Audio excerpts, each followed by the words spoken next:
In the heart of a bitter winter, with snow swirling outside and silence gripping his cabin, John Mason, a grieving cowboy, whispered a prayer for a wife, a companion to fill the void left by his late wife.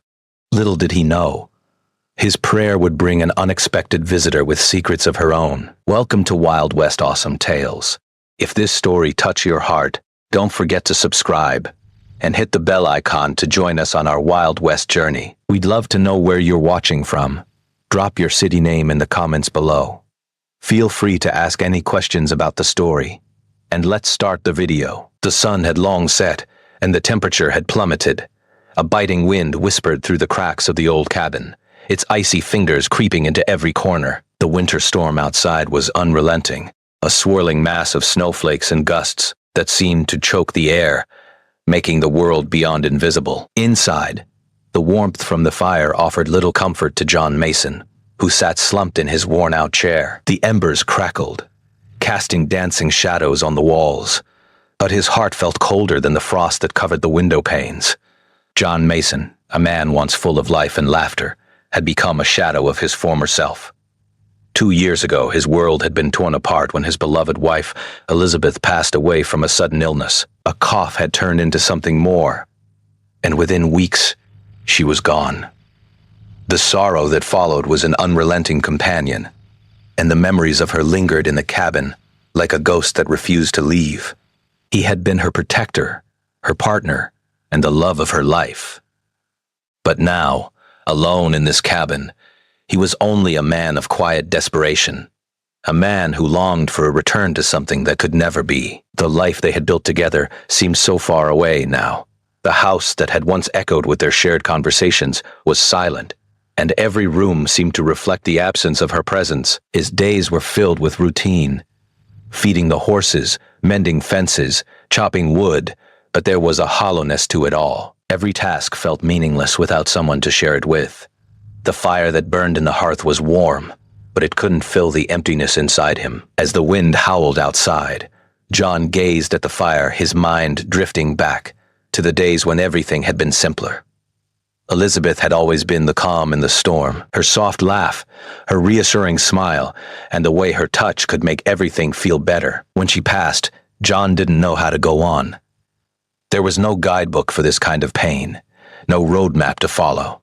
He had never imagined living without her, and the reality of it was suffocating. His hands, once steady and sure, now trembled slightly as they rested on the arm of the chair. His thoughts were dark, a swirling storm of grief, loneliness, and despair. The nights were the hardest, the long, empty hours spent in the quiet of the cabin, with nothing but the sound of the wind and the occasional crack of the fire breaking the silence. John had come to dread the nights, for they were when his heart felt the heaviest. It was during these nights that he found himself praying. He wasn't a religious man, but something in him longed for more than this solitary existence. And so, each night before bed, he prayed. It was never anything formal, no set words or ritual. He simply whispered into the silence of the cabin, his voice low and almost apologetic, as if speaking to someone who had long stopped listening. "Lord," he would say, his voice rough, "I don't know what I'm asking for. I don't know if you hear me. But if you do, bring me a wife, someone to share this life with. Someone to fill the space left behind by Elizabeth." It wasn't that he had forgotten her or was trying to replace her. No, that would be impossible. Elizabeth had been his everything, but the house felt too large now, and the silence too profound. He needed someone, anyone, to help him fill the hollow spaces. His hands had grown calloused from work, but his heart was still soft, still aching for the companionship and love he had once known. The storm outside was worsening, and John rose from his chair to check the door, ensuring that the wind didn't force it open. The snow had piled up against the cabin, making it look as though the world beyond had ceased to exist. He sighed, standing in the doorway for a moment, staring out at the white expanse. The storm had been going on for days, and there was no sign of it letting up. It would be another long night, another lonely night. But then, just as he was about to turn away, he noticed something strange. In the distance, through the snow and wind, there was a figure moving slowly toward the cabin. At first, John thought his eyes were playing tricks on him, but as the figure grew closer, he saw that it was a woman. Her head was bent low against the wind, and her clothes were dark against the backdrop of white. But it was unmistakable. A woman, walking toward him through the storm. John stood frozen for a moment, unsure of what to do. Was she lost? Could she be a traveler seeking shelter? He quickly glanced around the cabin. He hadn't expected company, and the house was as untidy as it always was. But the thought of someone in need, especially in this storm, stirred something deep inside him. He quickly grabbed his coat and made his way to the door, opening it just as the woman arrived at the steps. She looked up, her face pale from the cold, her dark eyes filled with exhaustion. "Please," she said softly, her voice barely audible above the wind. "Can you help us? We're stranded. My daughters and I. We need shelter." John's heart skipped a beat. The woman was young, with dark hair that had been pulled back into a tight bun, strands of it falling loose around her face. She was shivering, her breath coming out in visible puffs in the cold air.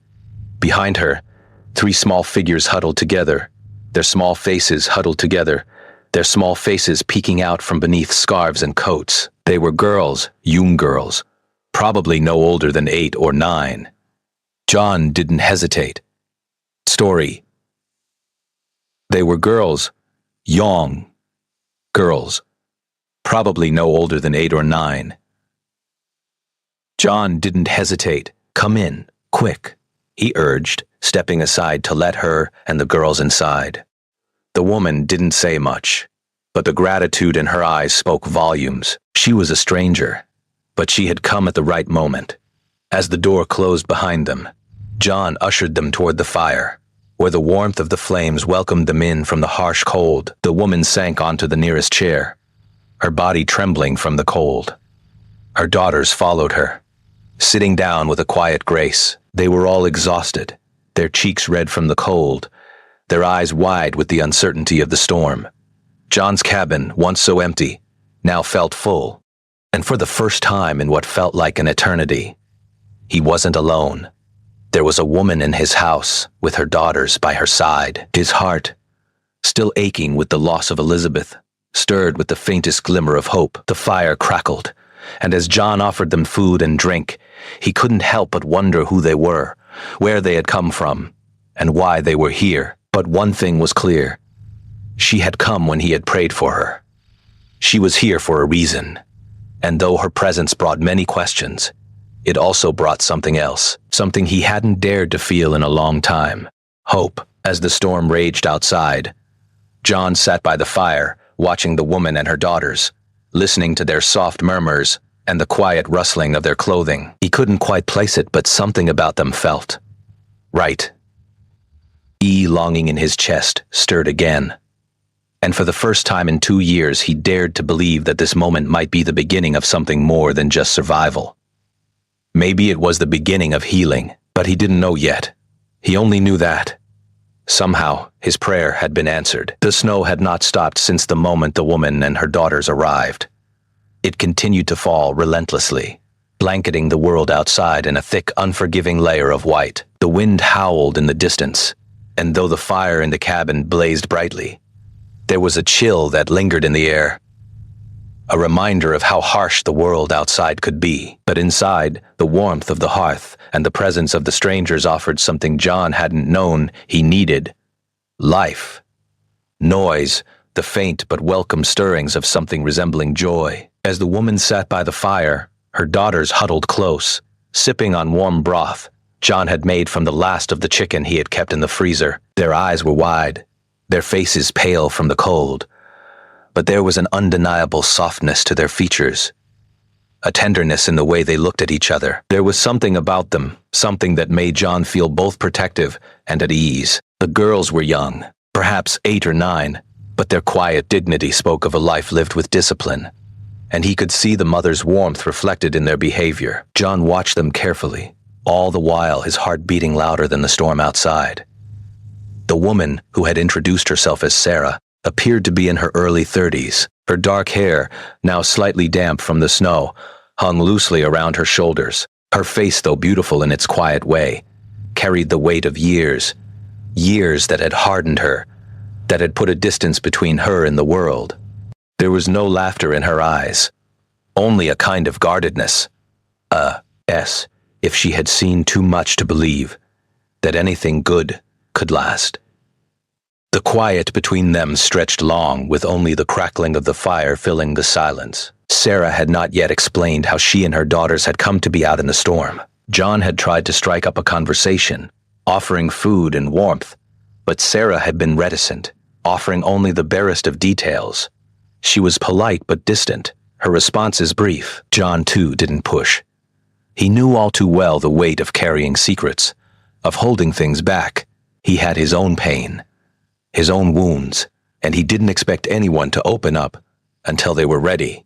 Besides, she had arrived in need, and that was all that mattered right now. After they ate, John offered the girls a place to sleep by the fire, wrapping them in thick quilts to keep the cold at bay. He noticed how Sarah hesitated when he offered her a bed, her eyes flicking to the corner where a small cot stood. It was the only place left for her to rest, but she didn't seem eager to take it. She glanced at the girls, then at John, her gaze full of unspoken thoughts. John tried not to stare, but he could sense the conflict in her. She wasn't accustomed to accepting help. He could tell. "You are welcome to sleep by the fire," John said gently, breaking the silence that had fallen between them. "The bed's nothing special, but it's warm." Sarah hesitated before nodding, her lips pressing together in a tight line. "Thank you," she said quietly, almost as though she were still uncertain of her place here. But she moved to the cot and settled down, her eyes darting around the room as if she were waiting for something. John watched her for a moment, but the pull of the fire and the task of closing up the cabin for the night demanded his attention. He stepped outside, quickly securing the door and checking the weather once more. The snow had become heavier, swirling in the wind with a kind of fury that made the world feel distant and unreachable. For a moment, John stood still, listening to the howl of the storm, the isolation of the landscape pressing down on him. It was a coldness that wasn't just in the air. It was something in his bones, something that seemed to permeate everything. When John returned inside, the cabin had settled into a peaceful quiet. The girls were asleep by the fire, their small bodies curled up in the warmth of the blankets. Sarah, too, had fallen asleep on the cot, her face softening in sleep, a small sigh escaping her lips. John stood in the doorway for a moment, watching her, unsure of what to make of it all. She was a stranger, and yet she seemed to fit in this space, this house, in a way that was both surprising and unsettling. As he sat back in his own chair by the fire, John couldn't shake the feeling that something was changing. Something was beginning to stir inside him. The presence of these people, especially Sarah, was stirring up memories of his own life before Elizabeth passed. It was an uncomfortable feeling, like awakening from a long slumber, unsure of what the world might look like now. The sorrow he had carried for so long was still there, buried deep in his chest, but it was no longer the only thing he could feel. The emptiness which had once consumed him seemed to be softening. He didn't know why, and he didn't know how, but he could feel it. A crack in the walls he had built around himself. The fire flickered, casting shadows on the walls, and John leaned back, letting his mind wander. He remembered his life with Elizabeth, how she had brought warmth to everything. They had been so young, so full of dreams when they first met. They had built this house together, filled it with love, and created a life they both cherished. The memories were like a balm to his aching heart, but they were also a reminder of what he had lost. Yet as he sat there in the quiet of the cabin, with the soft sound of Sarah's breathing filling the room, John couldn't help but wonder if he had been holding on to the past too tightly. The world was changing, he was changing. And perhaps, just perhaps, it was time to let go of the grief that had kept him tethered to a life that no longer existed. Sarah's presence in the cabin was a puzzle, a mystery he didn't fully understand. There was something about her quiet strength, her resilience, that drew him in. He knew she was hiding something. But what? Why was she here, in the middle of a snowstorm with her daughters? Why had she chosen this cabin, this place, to seek shelter? But for now, John didn't ask. He knew better than to pry into someone else's pain. The storm outside raged on, but inside the cabin, there was a stillness, a moment of peace. It was fleeting, but it was enough. As the night stretched on, John felt his eyelids growing heavy. He allowed himself to close his eyes, trusting that in the morning, answers might come. For now, all he could do was wait. And so, the night passed in quiet slumber. The storm raged, but inside the cabin, for the first time in 2 years, John Mason felt something different. He felt a flicker of hope. The wind had not stopped its relentless howling by morning. Snow still blanketed the landscape, the world outside reduced to a vast white void. The sun hidden behind thick clouds that refused to break. Inside the cabin, the fire crackled and popped as it fought to hold back the chill that crept in from every corner. But it was warmer now, not just because of the fire or the woolen blankets that covered the family, but because the cabin was no longer empty. It had been filled with life, with presence, with the promise of something more.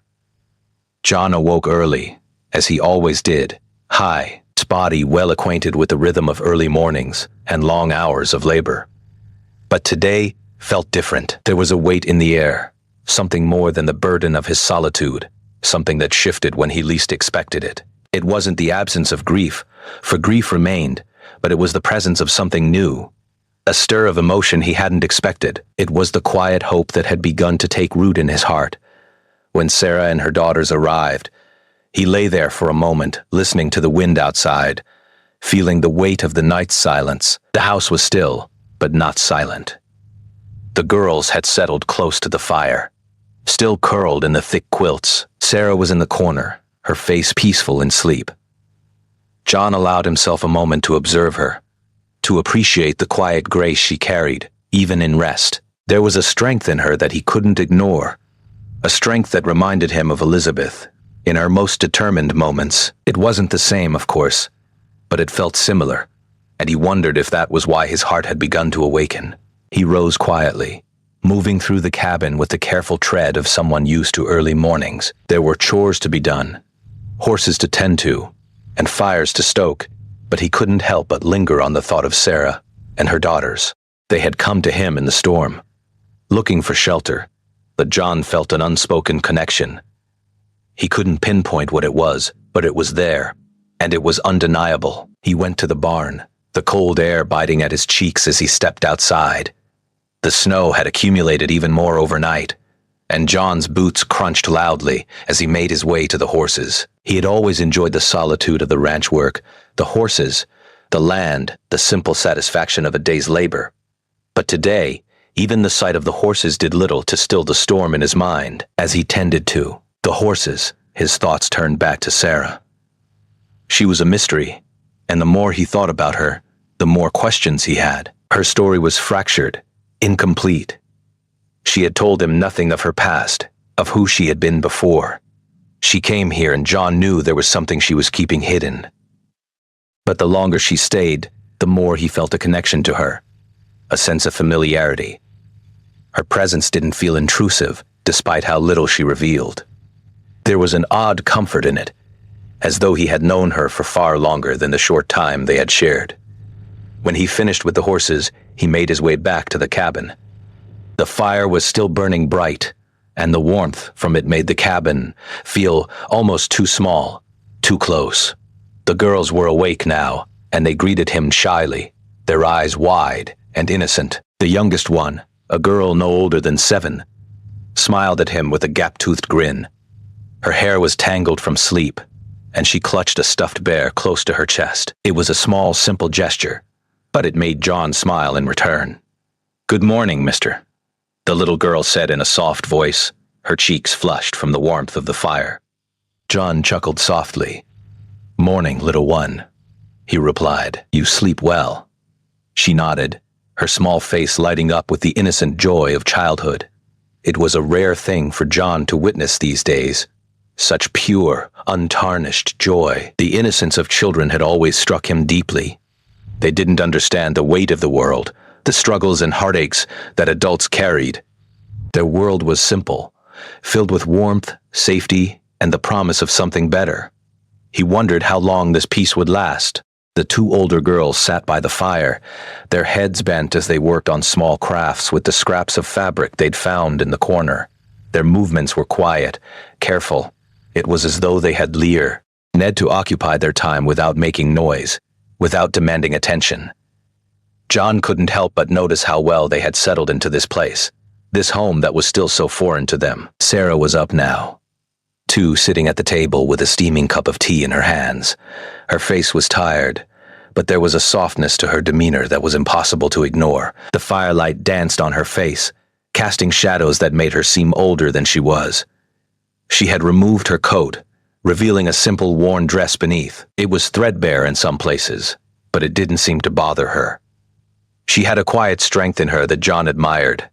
"Good morning," John said, standing by the fire, not sure how to approach her this time. Sarah looked up at him, her eyes meeting his with a mixture of gratitude and something else, something she wasn't ready to reveal.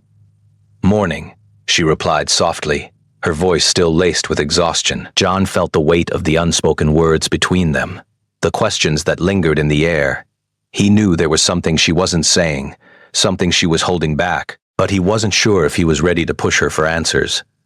He had learned, over the years, that some things couldn't be forced. Some things had to come in their own time. "Are you all right?" he asked, his voice gentle. Sarah hesitated, her fingers tightening around the cup. She looked down at it for a moment, as if seeking comfort in the simple act of holding it. Then slowly she spoke. "I've been better," she said, her voice quiet, "but I'll be fine. I don't want to burden you with my problems." John took a step closer, his gaze softening. "You're not a burden. You and your girls are welcome here, as long as you need." Sarah's eyes met his, and for a brief moment she allowed herself to show a vulnerability she had hidden so well. Her face softened, and the hardness in her expression seemed to fade. "Thank you," she whispered. "I don't know how to explain it, but you have given us something I didn't think we'd have again. Safety. Hope." Her words hung in the air, and for the first time John realized that maybe it wasn't just him who needed saving. Maybe they had all found something in each other. He didn't have all the answers. He didn't even have many of them. But he knew one thing for sure. The presence of Sarah and her daughters had filled a part of his soul he hadn't known was so empty. As the hours passed, and the storm showed no sign of relenting, John found himself thinking more and more about what Sarah had said. It was true that they had both found something important, something intangible, that went beyond the simple act of sheltering one another. And for the first time in 2 long years, John felt the stirrings of hope rise in his chest once more. The night was still far off, but it felt different now. There was no longer a heavy weight pressing down on him. The fire crackled, the snow continued to fall, but within the walls of the cabin, there was a warmth that went beyond the fire. It was the warmth of connection, of the possibility that life could still offer something good, even after so much loss. It was a warmth that John hadn't dared to hope for in a long time, and maybe, just maybe, it was enough. The days following the storm passed slowly, like a river that took its time to flow, but each moment seemed more meaningful than the last. The snow remained thick on the ground, but the world outside was no longer as harsh or unyielding. Inside the cabin, warmth and quiet companionship had taken root, and though the wind continued to howl outside, there was something profoundly peaceful in the atmosphere that now filled the space. Sarah, with her daughters, had woven themselves into the rhythm of John's life, and the cabby, N, once a place of solitude and sorrow, now felt like a home again.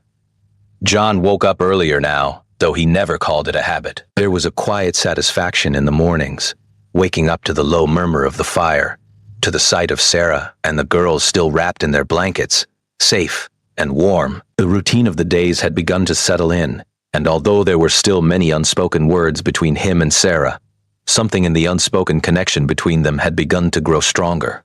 Her girls had taken to helping him with the chores in small ways, learning how to care for the animals, how to gather firewood. It was a good kind of busy, and the cabin, once silent and suffocating in its emptiness, had come alive again. John's mornings began with the same simple tasks: checking on the horses, gathering wood, and preparing the cabin for the day ahead. But today was different. There was something in the air, a slight shift, like a door that had been cracked open just enough to let something new in. He couldn't quite put his finger on it, but there was a sense of anticipation hanging in the air. After finishing his chores, John returned to the cabin, where Sarah was preparing breakfast. The girls were still asleep, and the only sound was the soft crackle of the fire. He stepped inside, the warmth enveloping him, and found Sarah at the stove, her back to him. She was humming softly, something he hadn't noticed before.